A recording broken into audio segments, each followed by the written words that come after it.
It's Tuesday night, and that can only mean one thing. I guess it can mean a lot of things, but the Your thing it day just means, got worse. yeah, the thing it means right now is that USfanTV is on the air. Hello, everyone. This is USfanTV. I am Pat. He is Chris. That I am. I am Chris, and Chris I am. We have lots of like little news and notes types things tonight. We're going to get to Erik Palmer-Brown. We're going to get to Cameron Carter-Vickers. We're going to get to I'm wearing the Dortmund jacket because Pulisic's beating presumably Tottenham tomorrow at Wembley. Who? We're going to talk. Yeah, we don't need to talk about them. We're going to talk a little bit about the Steve Gans fella who's apparently going to run against Sunil Gulati if Sunil decides to run again. So there's going to be competition for the first time there. We don't know a whole lot about him, but that's probably a good thing. But first, we probably better start with what Alexi said the other night. Yeah, that is an interesting a bit of commentary on his part. Personally, for as much as bombast, Alexi trades in bombast. He openly admits that when he's on air, he is on stage, and he does play things up for that reason. Yeah, he talks about that all the time. Yeah. Having said that, all in all, I think this is probably his best bit of commentary I think I've ever seen. Because normally his bombast is like ridiculous stuff in support of the U.S. It's like, oh, we'll totally beat Brazil and win the World Cup. Yeah, right. I mean, there's a reason. People have called him the Don King of U.S. soccer for so long. This was kind of impressive. It was him actually. I felt like it was him giving a real opinion. Yeah. One of the things I don't like about him is I always think, he's doing this, like he could kind of give a wink at the end, and you'd still be like, okay, now I see what you did. It felt real. It felt like he was pissed. Yeah. And I kind of like that he called the players out by name. Because he called out, if I'm sure you haven't missed it at this point. If you're watching this show, you've obviously seen this, but he called out Michael Bradley. He called out Jeff Cameron. He called out Fabian Johnson. He called out Josie Altidore. Tim Howard. Belgium was 2 years ago. Tim, make a save. Josie Altidore, is this as good as it gets? 3 years ago. Yeah, right. He even called out, not by name, but he said Boy Wonder. We know Wonder Boy. Pulisic now has his Landy Cakes name. Yeah. Forever he will be known now as Wonder Boy. Wonder Boy. I mean, it felt like what we talked about on the last show. It felt like the same feelings that he was having, we had. Like, it was I think I said after the Costa Rica game that I felt like they owed us an apology. I'd have to go back and look, but I think I remember myself saying that. Yeah. I felt like they owed us an apology. That was ridiculous. No, this team should be better than this. They're playing for their World Cup lives right now because they didn't do their jobs. We should never get outworked. No, we should never. It used to be, frankly, in CONCACAF, we shouldn't get outplayed. No, and Michael Bradley always says that CONCACAF is tighter than everybody thinks it is, and that there can, a slip up can cost you, and 3 points at home and 1 point on the road is the formula to qualification. And I guess that's true, but we have 320 million people in our country. We should be able to find enough talented soccer players now that a lot more people are playing it to scrounge up a team to beat anybody in CONCACAF. Maybe not Mexico, but anybody else.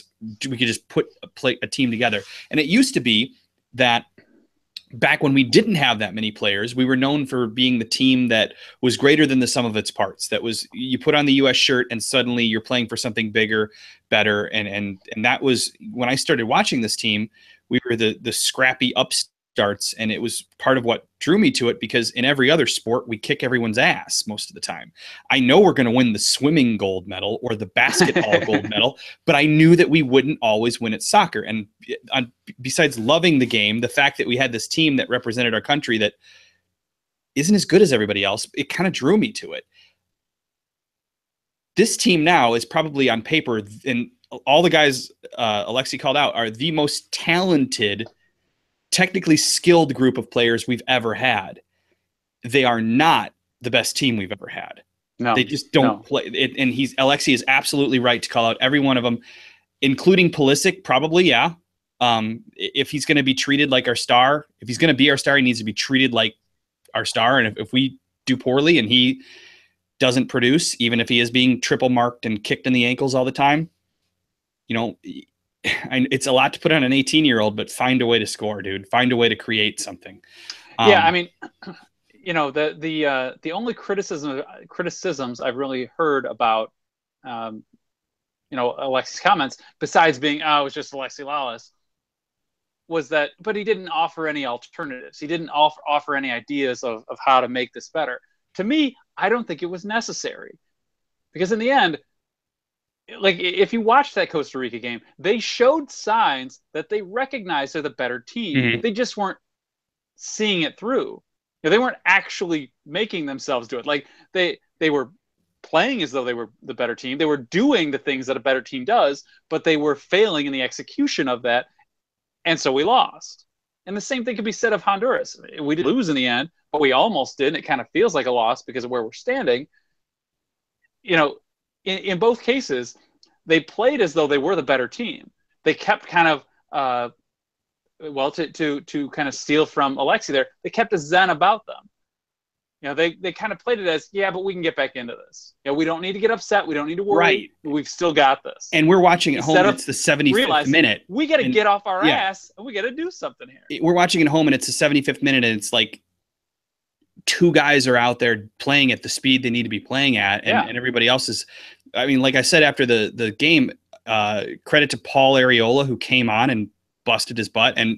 And Pulisic was working hard up and down that game the whole time, even though he wasn't creating like he needed to. So it looked like a lot of the other guys were just going through the motions, and that's not what a U.S. team should be at all. So Alexi, I like Alexi Lalas. I know a lot of people hate Alexi Lalas.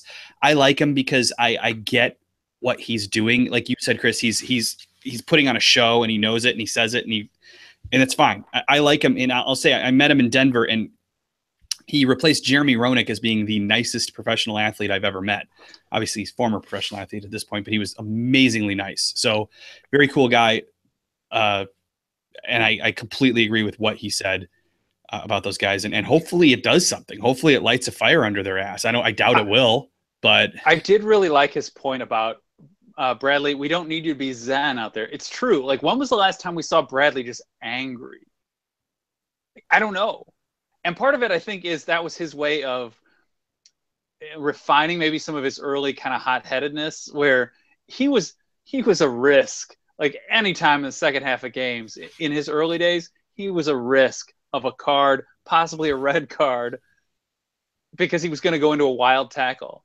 You know, he'd go in late, or he'd get pissed off, and he'd go and, like, 2-foot somebody when he didn't need to. And those days are gone. I think as he took on the captainship, I think it's captaincy, right? I don't know. I would go captaincy. As he took that on, he kind of took on the mantle of the weight of U.S. soccer. He became much more refined, I think. And that's why sometimes I think maybe why more people don't respect his game is that flash to it. There's nothing showy about what he does anymore, aside from, like, you know, a 50-yard goal in Mexico City. There's not much that he does that's kind of flashy and gains a lot of attention anymore. And he doesn't do anything to, like, go, look, assholes, you're all going to play as hard as I am if I have to go break my legs out here. He doesn't really do that. That's not kind of his style of leadership. And maybe that's some of what this team needs. There is one guy who plays like that all the time, who we criticize a lot on this show. Do we need to bring Jermaine Jones back? There is. I have to wonder what would have happened to some extent if Jermaine Jones was there in either of those games. Now, granted, he was there against Mexico. Didn't mean a thing. He was there against Costa Rica. Well, he was there against Mexico, but he was one of the guys immediately over yelling at Klinsmann, trying to get the team. Yeah. Ironically, the guy who never plays a position was trying to get a formation change out of Klinsmann, apparently. But yeah, you never question Jermaine's a lot of things. You never question his heart and his passion. And I hate heart and passion discussions, because it's a very, like, I live in Chicago, and if you listen to Chicago sports radio, if you listen to like when the Score or whatever we have here, when they're talking about the Bears, it's all about all these like blue collar guys calling and talk about heart and passion and this and that and Bears and Ditka. And it's like, it's annoying. Like it's such a they cliche. passioned us. Oh, that was more Irish. It's such a cliche, stupid argument most of the time, but in this case, it really seems like it's the right. It's what's going on. And I don't understand. Do you want to miss the World Cup? Do you not understand what's at stake here? Do you not? Are we not doing this? Yeah, that's the part I don't understand. That, like, I get that. I get that. Okay, they've regained perhaps some of their cockiness or whatever to recognize, look, we're the better team. We're not going to worry about these minnows. Having said that, you're losing to the minnows because you're not taking it seriously enough. And at what point, do you go, you know what? We have to get at least one victory out of these remaining 2 games and a draw in the other. Preferably, we need 2 wins. We're down to that. Yeah. We're down to possibly needing Mexico to save us, Costa Rica to save us, Panama, in a sense, to save us. And this team is better than that. These players are better than that. And to see that, nope, they're not. Well, maybe they're just old. Maybe they're not. We're missing, a DeAndre Yedlin and John Brooks, 2 of our few younger players. I did something on the website for our last video where I went through and just wrote down the ages of everybody, and we started 6 guys over 30 in Honduras. Yeah. 4 guys over 30 in the Costa Rica match, and it's baffling. Well, and if you're saying a soccer players, and we've argued this before on the show too, but let's, for argument's sake, say it's 24 to 28 is your prime. We've got a bunch of guys younger than 24 that are coming up. DeAndre, I think, might have just turned 24. He's 23, maybe 24 now. So we got some guys right there. Brooks, Pulisic, obviously, is way younger than that. And then we've got a bunch of guys who are 29, 30, 31, 32, 38. It's crazy. Like, yeah, I mean, the big problem. And we got Josie Altidore. As we've talked about, Josie and Bradley are really the only 2 guys kind of that bridge that gap between like the ultra young ones and Dempsey. And even or like the guys kind of in that, but they're kind of the only guys that fit into that. This is probably their last World Cup too, but fit into that. Okay, it's not inconceivable that they could play in one more.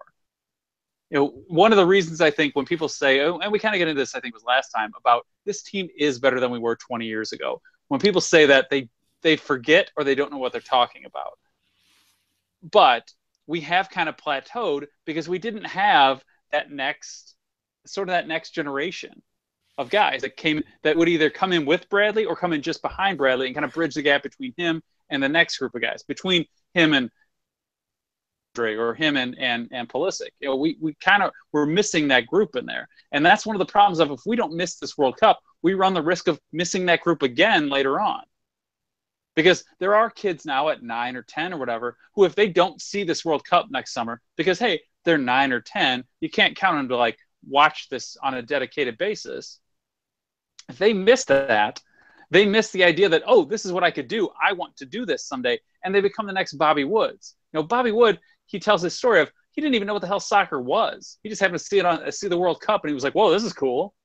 It's the same thing that Larry Bird used to say about basketball. Just in my mind, he's like, I didn't know I could get a college scholarship. I didn't know there was pro ball. I just shoot in my backyard in my jeans. Like Bobby Wood is Hawaiian Larry Bird.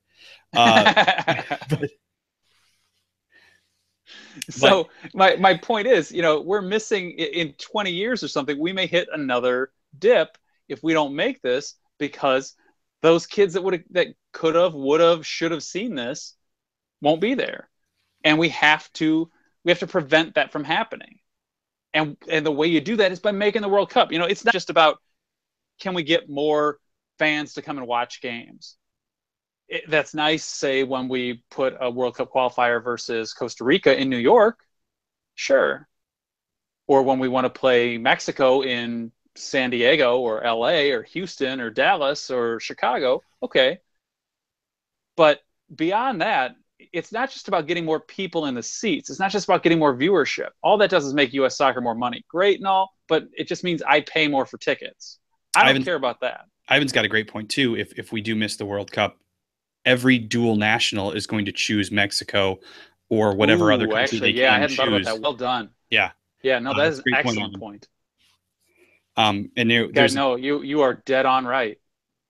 So, and why wouldn't you? You know, it'd be absolutely right call. I still don't think that we will miss the World Cup, but it's way too close to happening for my taste at this point for a team that should be much better than that. So, Alexi, you are correct.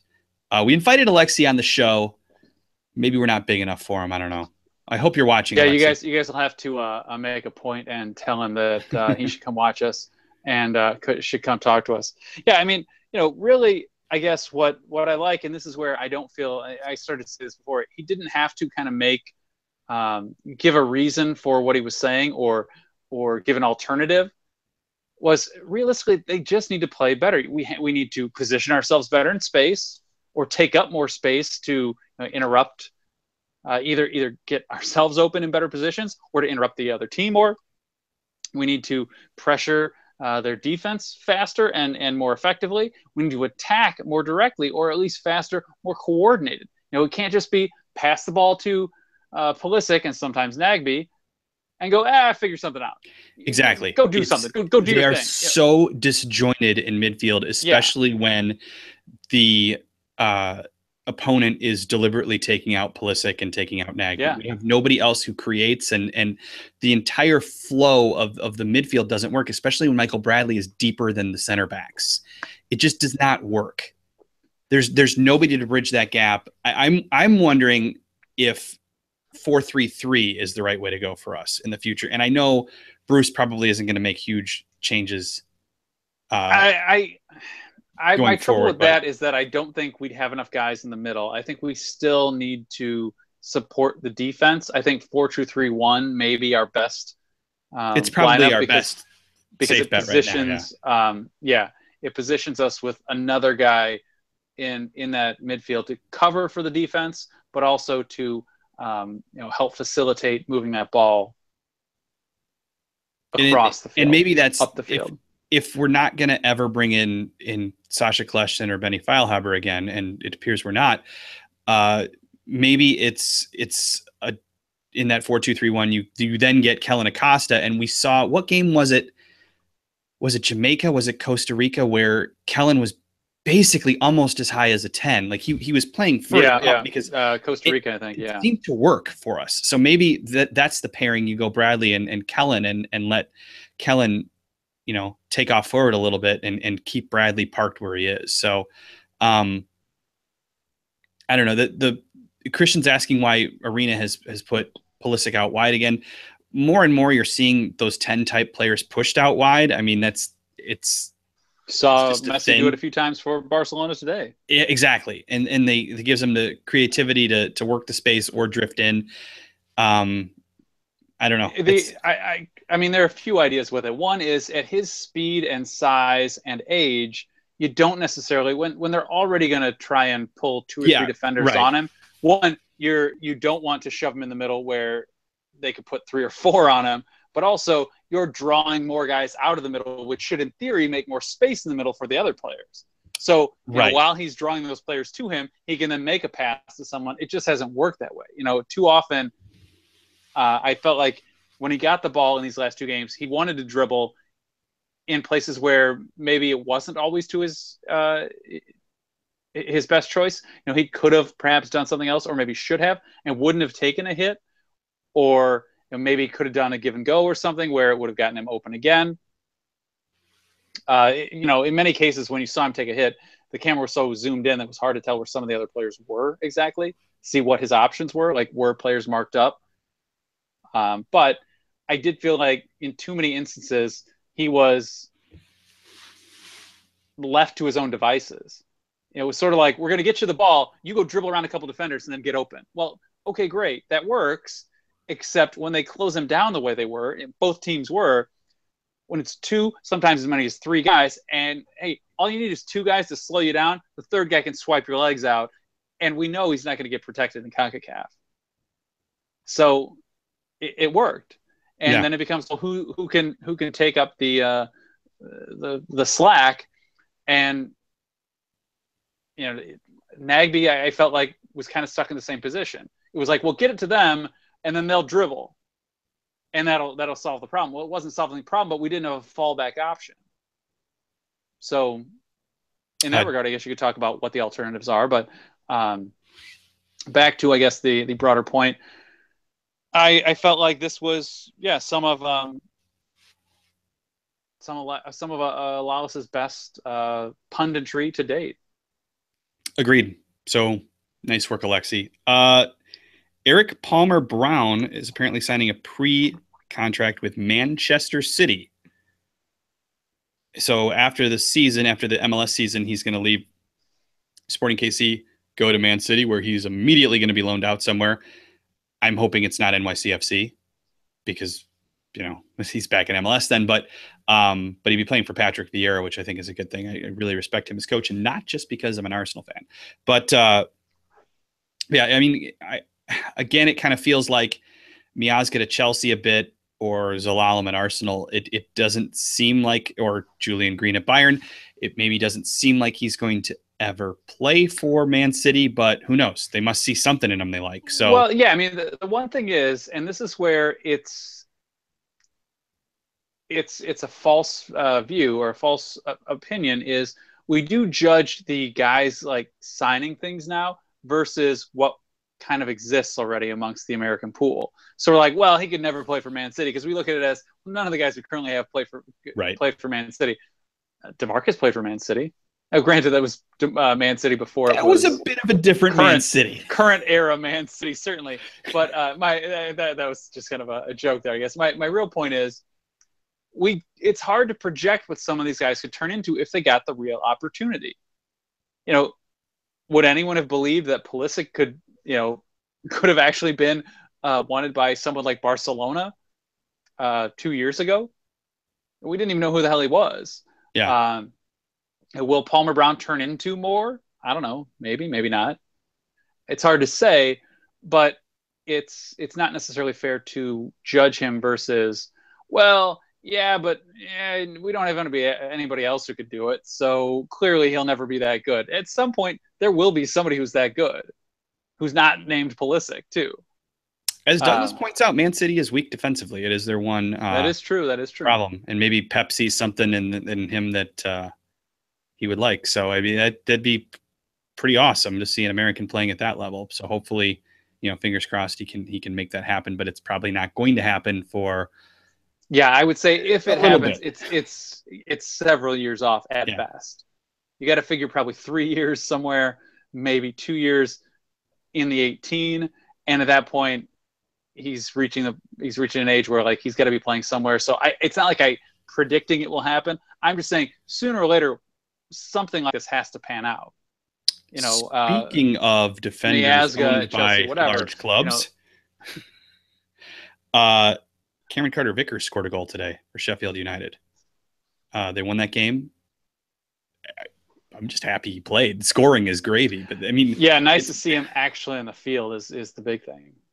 Because speaking of guys who make it in the 18 for a couple of years and don't go anywhere. Yeah, that's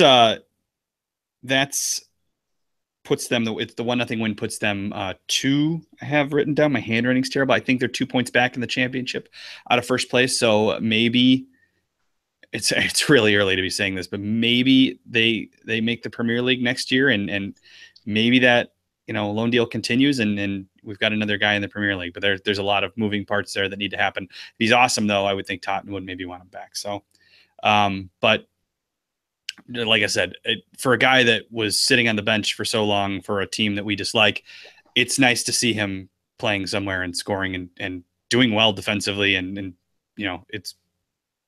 it's good. Maybe it's not like we don't need defenders for the national team. So maybe he's got a future if he's shining in the championship.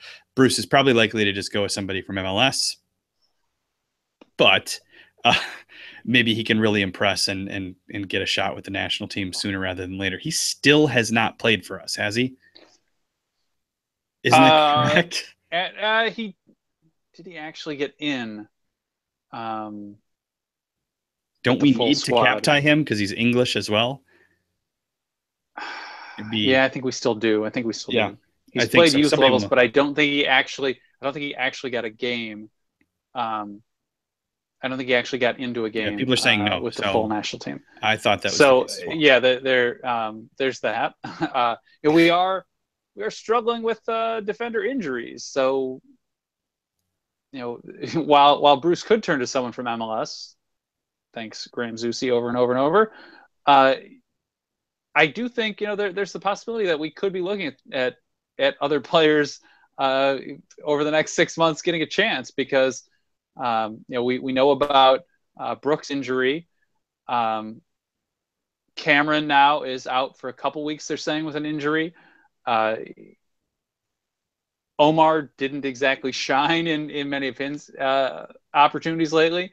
There are and he had an injury recently too. So there have been a number of injuries along our back line lately that maybe some other guys could get a shot coming up. Now, having said that, we've got a lot of injuries lately, and now Morris is out for a couple months potentially. Yeah. So, Just means Wando time is coming. I know it. I know it. uh, What if the ball drops to Wando's feet in Port of Spain, Trinidad on October 10th, I believe it is. He has to hit it to put us in the World Cup. He either redeems himself or we run him out of the country at that point. well, we just don't let him back in at that point. Yeah, just stay there. Just stay. Christian, yeah, McKinney got another shot. He came on in like the 75th, 76th minute, something like that, and probably got a yellow card. That was kind of his one addition to the match. It's funny, but hey, he got in. He's playing. Even if it's off the bench still, considering he only got his first opportunity, last game of the season, to me, any playing time is a plus. We know we've seen anyone who watches or pays attention to the Bundesliga at all, but certainly anyone who's paid attention to certain Wonder Boys knows that the Bundesliga does a good job of weaving in young talent. And so, anytime McKinney's getting a shot, I think just increases the chances, hopefully increases the chances that something positive comes and he finally gets to kind of earn a true regular spot in their side. Dortmund and Arsenal. Speaking of the Bundesliga, Dortmund and Arsenal were on at the same time Saturday, and I committed to the Dortmund match initially, but that was as they were playing. I think it was Augsburg. Is that right?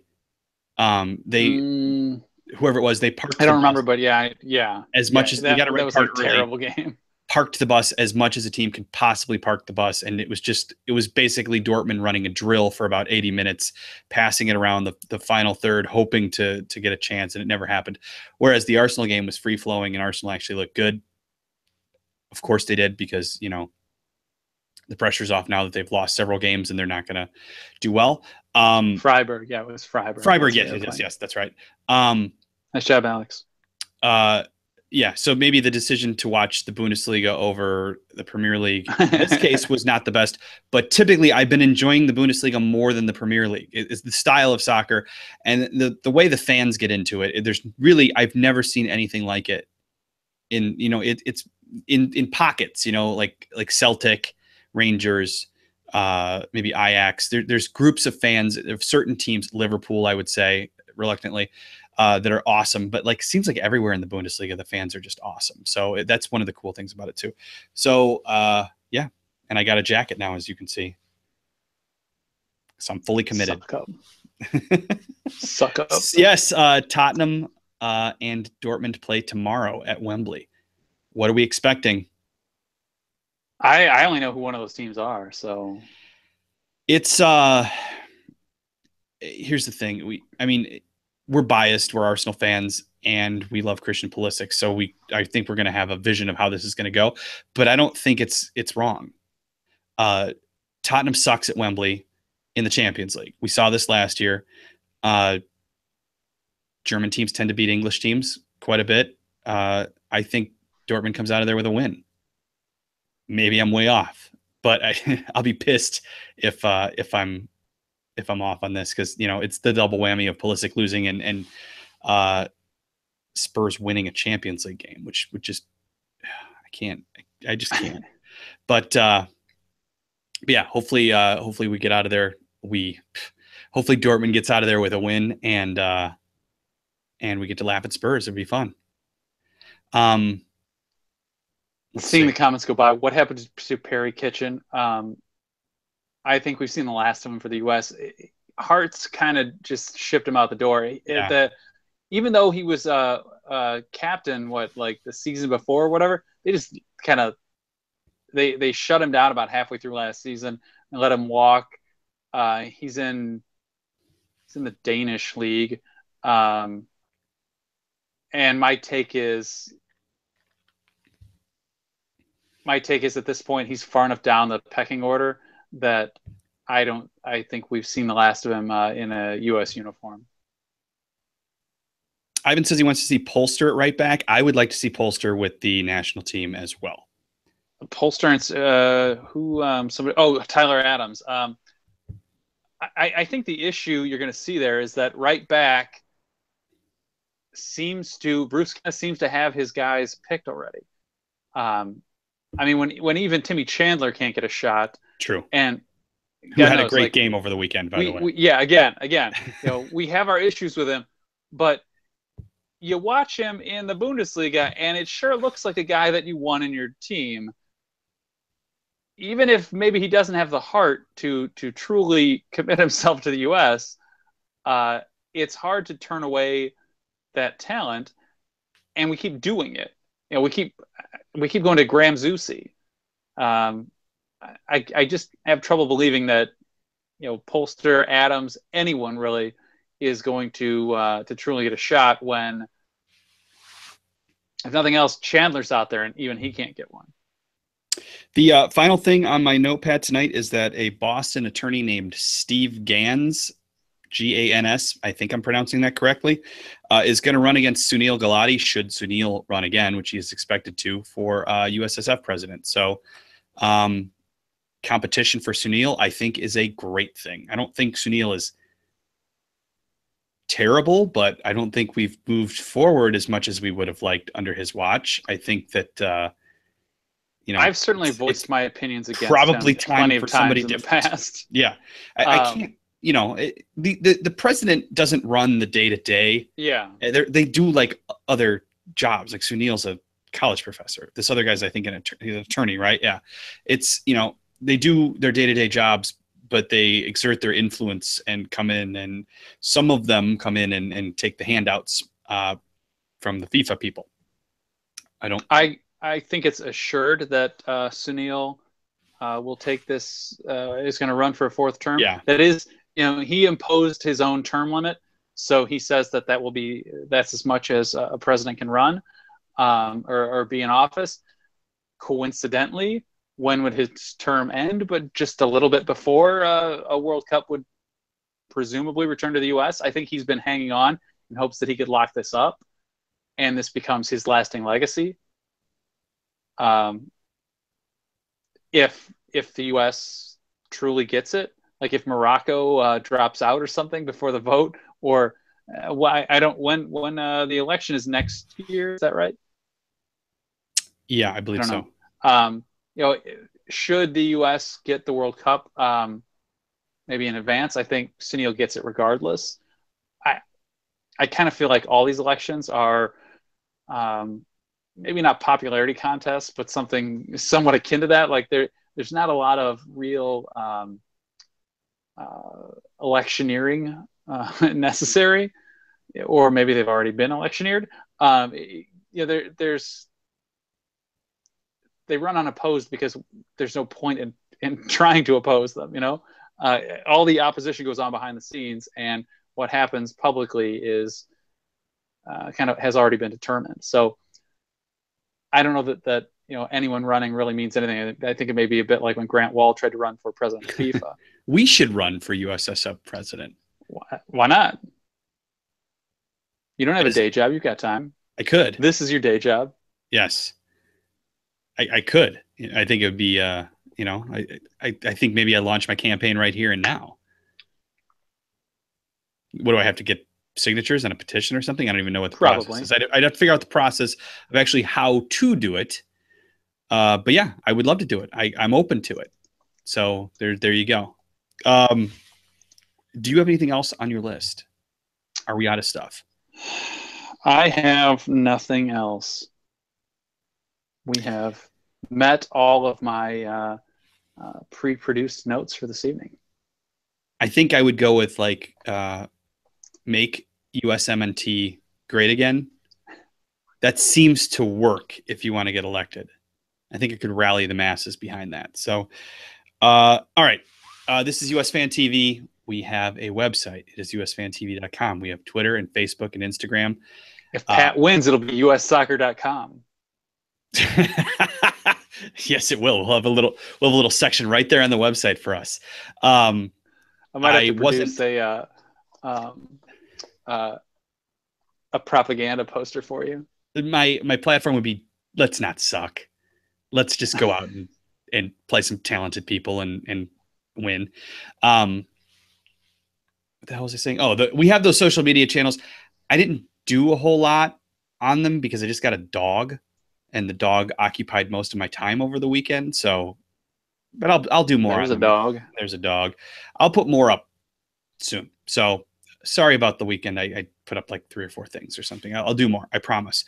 We have YouTube. We hate Snapchat, we should say. You guys know this about us. We hate Snapchat. We do have YouTube. You know that because you're watching. Subscribe if you haven't.